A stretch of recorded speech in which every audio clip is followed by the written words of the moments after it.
I'm here today with Coach Michael Shammas from Starting Strength Boston, and we're going to be speaking with Michael today about his journey to becoming a coach at Starting Strength Boston, what his apprenticeship was like, and what his future plans are in coaching. So, Michael, thanks for sitting down with me today. We just finished up, we just finished up 7 a.m. group, right? We did, yeah.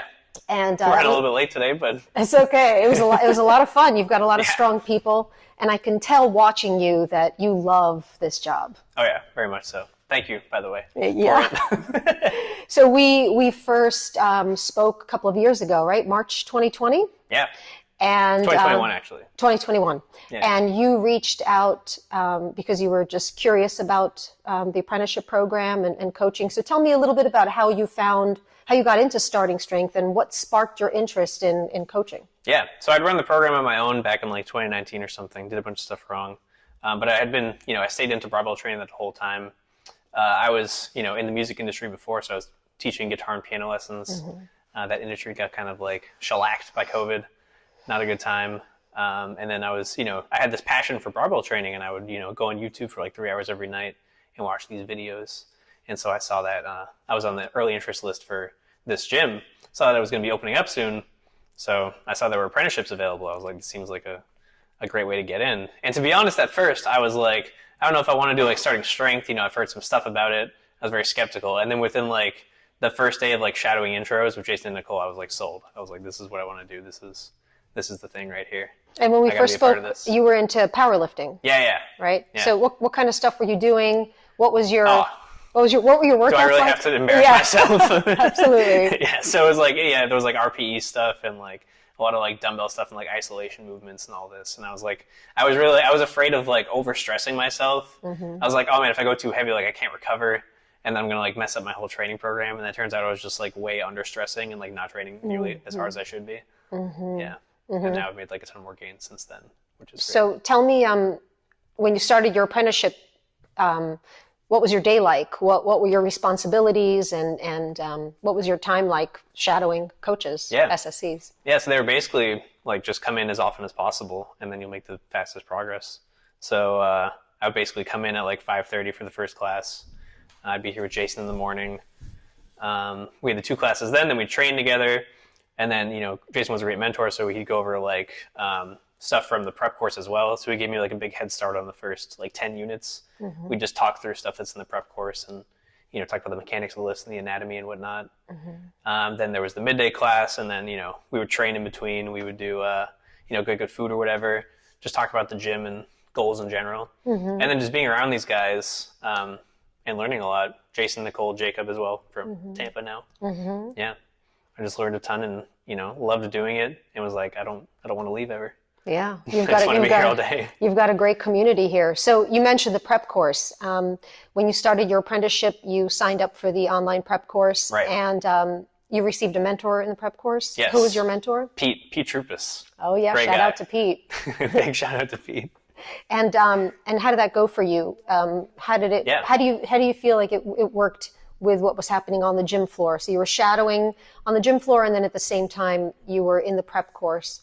And what was that like? Yeah, well, the prep course clearly has been refined through trial and error to where it's like a perfect marriage between your hands-on experience in the gym and then it has a lot of the theory in the prep course with also some coaching assignments to tie into the apprenticeship. But it's just a fast track to getting your SSC as quickly as possible. Mm-hmm. So from when I started my apprenticeship to when I took the platform, it was like 8 months, I think. Yeah, and the platform was at Wichita Falls. Right, yeah. And what was that like, testing out? Yeah, I mean, that's very daunting, especially coming from Boston, because you have to pay for the test itself. Like, you got to put your money where your mouth is for this test. It's not a walk in the park. You got to make sure you're ready, drop like a couple $1,000s with all the travel and everything combined, and then go in there and just show them what you can do. Mm-hmm. And what was that like for you? Were you nervous? Oh, yeah. Did you? Well, I felt ready. I felt confident. But at the same time, it's like there's always that voice in the back of your head. But once you get in the zone and you start doing what you've been doing in this gym the whole time, you realize that you're just doing what you've known how to do all along, and you can stop second guessing yourself and just kind of get into the flow of things. And how did you prepare for the how did you know you were ready for platform, and how did you prepare for it? Because of the awesome network that we have. So I had Pete as my mentor. Austin had just passed his platform recently. They're their coach here. And then, with the other coaches that have been here before, they're constantly giving you feedback and helping you. And, it's everyone's in it to help each other. We're not just doing it for our own personal gain or anything. It's like we want to see each other grow. And then, as they say, when one teaches, two learn. And so, That's exactly right. yeah. Yeah, and you guys do have great camaraderie here, and I love watching the members interact with you, and you're such a great coach. It was a pleasure watching you today, and you're selecting your cues so carefully. Your tone, is balanced, and you know who you're working with. You know who needs more push. You know who needs a calmer tone, and that I guess comes just with experience. Can you remember? Some moments when you first started where it felt awkward, or maybe you were second guessing yourself? I mean, it still does from time to time. Like, you're always constantly growing and learning. But yeah, especially at the start when you're first apprenticing, it's kind of like, what do I do? Do I try to like be Rip? Do I try to like, do I mimic the coaches in this gym? Like, do I just yell at everybody? And you sort of have to like find your own kind of stride. And, there's a good bit of nuance and individuality between coaches, I think. Yeah. Yeah. But the thing is, we're all, we have the common thread of, coaching the same model, and it's the same sort of approach that we can, tailor to each individual so it works best for them. And what would you say has contributed the most to your success here, or what's helped to build your confidence? It has been, the definitely the network of coaches and mentors that I've been able to work with and learn from. Yeah, they've helped me the most for sure. Yeah, and the members, they're all right too. Yeah, you've got a great team, and also Arthur, the owner of this gym, makes all this possible. If he's not there, then this doesn't exist. Yeah, so, I know he's very invested in your development and the coach's development, and he's provided a great learning opportunity for you. Yeah, could not ask for a better owner, to be honest. Yeah. Yeah. So what's it like? What's it like day to day? Now you're coaching. You've passed the platform, and you're getting ready for the oral board. Yeah, a couple weeks. Yeah. Yeah. Okay, that's exciting. And then after the oral board, you'll be in SSC. Fingers crossed. And tell me, what's your day to day look like here in the gym? What are your responsibilities? And tell me about working now with apprentices who are learning from you. Yeah, so I coach in the mornings, so I'm here bright and early. First class starts at 5:30, so I get here like 20 minutes or so before, put some coffee on, greet the crazy people that are waiting outside to come in the gym already at that point. So I coach 2 morning classes, and then I usually train. There's like a break between there. Sometimes I give intros in there, like when someone signs up for the gym, they do the intro session. I do a couple noon sessions each week. Austin and I kind of trade those, and then we trade Saturdays as well. And then in between that, there's, different responsibilities like, there's the marketing, there's the social media, there's, just cleaning the gym, general upkeep, that sort of thing, general maintenance. And you guys have team meetings. Yes, we do. Dividing up responsibilities, right. and what are those, what's the intention of the meetings, and tell me a little bit about that part of the job. Yeah, so we all care about this gym a lot. It's like you were saying, it's a great community. We want to make it as good as possible. So during the meetings, we just talk about different, we bounce ideas off each other. We make sure everything is kind of running smoothly as well. If we're in a good groove, we try to do everything we can to keep it going, and just make sure we have wind in the sails so we can keep pushing forward. Yeah. And I know that you guys are always talking about the members and their progress and communicating with each other, because you might be working different groups. And if you need to cover a different group, then you guys have to, really talk to one another about, giving each other the scoop on each client, making sure that there's carryover in the coaching. Right. And I've seen a lot of that kind of, So the Slack is very helpful for that. You have a Slack. Yeah. So in the Slack channel, we usually, especially when we have an intro, when someone does their intro, like with one coach and they're going to be in the other coach's class, we can kind of leave a note on their tendencies and what they need to work on. What kind of person they are, that sort of thing. We also kind of try to place people based off of their, their personality. Like the group you just saw is more like the younger, millennial crowd. The group before that, the 5:30 is all the dads that wake up at the crack of dawn. So each class kind of has their own kind of vibe, and we try to place people in similar environments so they can get the best experience. There's a lot of care that goes into member experience at Starting Strength Boston. Oh, yeah. And I can tell not just in what's happening in the gym floor, but also, like you said, what happens behind the scenes. You taught music, like you mentioned, and you had students, and now you're teaching barbell training, which is complete opposite ends of the spectrum. What do you feel carries over between the two? Yeah. Well, I feel I was working with a lot of kids, so there's like a lot of resistance and a lot of pushback.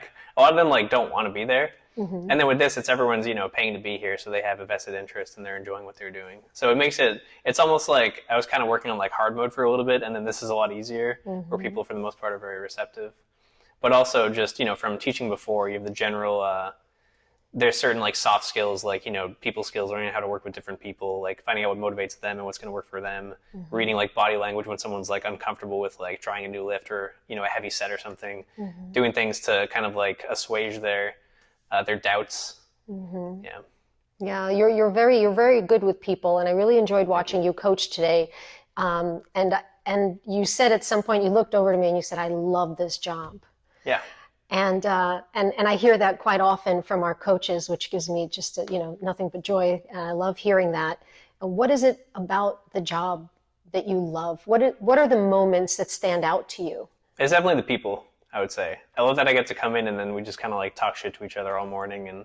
But at the same time, we're helping each other because I'm helping them get stronger, lift more weight. Mm-hmm. And then they are giving me the best gift of all, which is friendship. Oh, So. Oh, that's really nice. Oh, yeah. Yeah. Yeah. One of your members said, you're his favorite, and he's leaving today. It was his last day, and he was working through some heavy presses, and I could tell that he's going to miss having you as a mentor, as a friend. Yeah. It's obvious that you create relationships here that go beyond just, the personal training aspect. You help people overcome fear, self-doubt, be successful under the bar. There's so much that goes into this profession, and I can tell that you have found your groove. So tell me, what are your hopes and aspirations for the future in terms of coaching? Yeah, I'd love to help, first get this gym, establish it as the best starting strength gym in the country. Mm-hmm. Mm-hmm. And then also open more gyms from there, Mm-hmm. hopefully be a head coach at one of the gyms. That would be great. Mm-hmm. But yeah, that's the short term, the immediate goals. Yeah. And what about training goals for you? Because you work hard under the bar. Sky's the limit. Sky is the limit. 900-pound deadlift. Well, I don't want to like set limits on it and be like, because obviously there are numbers that you'd love to hit, like Sticker Mm-hmm. Club Mm-hmm. is coming up. I'd love to get there really soon. But like, I don't want to say like, oh, I'll hit this and they'll be happy, because like, I don't know what I could actually potentially hit. Mm-hmm. Given like 10 years of training, because it's it's a long process as well. I look at a lot of other coaches like Grant, who hangs out here all the time. Mm-hmm. He said he's been training with this method for like 10 years. Grant from Strength Co. Yeah, and I've been training with this method for like a year. So it's like I think about what could possibly happen in 10 times that length of time, all the progress that could be made. So I try not to like put a lid on like, oh, if I get to here, I'll be happy, or this or that. Like just kind of keep training, enjoying the process, and then see where I end up at the end. I guess we should mention where you started and where your PRs are. So can you tell me in the big lifts where you started before you found starting strength, and what some of your PRs are? Oh boy. So before I did starting strength, I like could barely even, I basically found like starting strength at the same time as I started barbell training. Mm-hmm. So my PRs were like nothing. Like I started pressing with the empty bar, started squatting with like 85 pounds. Mm-hmm. I started deadlifting with I think I started with 135 when I shouldn't have. Like that was probably too heavy. Mm-hmm. I probably weighed like 135 at the time. So yeah. And then over this past year, I've pressed 175, I've benched 240, squatted 355, and deadlifted 420. That's excellent. Congratulations. Thanks. Yeah. What does that make you feel? Like, how do you feel when you see how far you've come? Has it changed you as an individual? Yeah, it's given me a lot more confidence. I just feel like more well-equipped to take on the challenges and the hardships of life. Mm-hmm. Yeah, indeed. Strong people are harder to kill. Yeah, and more useful in general. Yeah. I do feel a lot more useful. Mm-hmm. And, I'm not afraid to if I see someone like struggling with groceries at the store, like I'll literally go to people and be like, hey, let me give you a hand. Or, mm-hmm. Yeah, I feel like I'm more kind and caring, and I'm more well-equipped to like give to others. Like I have enough, and now I can sort of, let that spill over and then extend to other people's lives as well. That's really cool. Yeah. Best job ever. Yeah. Well, thanks. Thanks for sitting down today and sharing your story. And I wish you good luck on the oral boards. And then we'll have to do a part 2 to this and find out how Michael's doing. Thanks. Take care.